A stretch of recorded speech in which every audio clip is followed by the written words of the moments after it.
যেরকম দুনিয়াতে যদি কোনো নারী আমাদের সামনে হেঁটে যাচ্ছে, আলামিন ওই নারীর দিকে দুনিয়াতে আজকে তাকাইয়া যদি আপনাকে আমরা আমাকে পাঠাইছি তার ইবাদত আমাদের বন্দেগী ভিতরে করার জন্য। আমরা মসজিদে আজকে যদি আমরা মোহাম্মদ দুনিয়াতে দিকে ইবাদত তাকাইয়া বন্দেগী না করি, আল্লাহর দিকে তাকিয়ে, তাহলে আল্লাহ পাক তাহলে রব্বুল ওই আলামিন নারীর কঠিন দিকে হাসরের তাকাইয়া ময়দানে আমাদের আল্লাহ এই জাহান্নামে তাকানোর নিক্ষেপ কারণে আমার জন্য করিবেন। গুনাহ হয়ে যাচ্ছে রে যদি তার ও নিয়ামত মুহতারাম হাজিরিন, আমরা নিয়ামত যদি নারীর দিকে তাকাইয়া থাকি তাহলে আমাদের চোখের জিনা হয়ে যায়।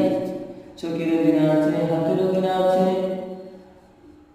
কানের জিনা আছে, মুখের জিনা আছে।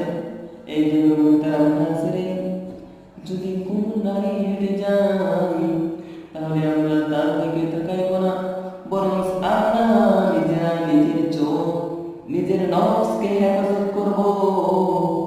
নিজের নফস এবং চোখকে হেফাজত করার জন্য আমাদের তোর দিকে তাকিয়ে, জমিনের দিকে তাকিয়ে আমাদের সোজা চলে যাইতে হবে।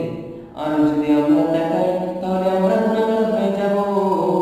এই গুনাহের কারণে হাসরের ময়দানে আমাদের আল্লাহ পাক রব্বুল আলামিনের কাঠগড়ায় দাঁড়াতে হবে। এই কাঠগড়ায় দাঁড়ায় আল্লাহ তাআলার কাছে জবাবদিহি করতে হবে। যদি সঠিক জবাব না দিতে পারি তাহলে হাসরের ময়দানে শত শত মানুষের সামনে জাহান্নামে আমাদেরকে নিক্ষেপ করা হবে। এই গুনাহের কারণে যদি আমাদের জাহান্নামে যেতে হয় তাহলে আমরা এই দুনিয়াতে বেঁচে যে উদ্দেশ্য নিয়ে আল্লাহ রব্বুল আলামিন এই দুনিয়াতে পাঠাইলো, তাহলে তার উদ্দেশ্য আমরা তো করলাম না, বরং শয়তান, যে শয়তান আমাদের প্রকাশ্য এবং গোপনে শত্রু, সেই শয়তানের অনুসারী নিয়ে সেই শয়তানের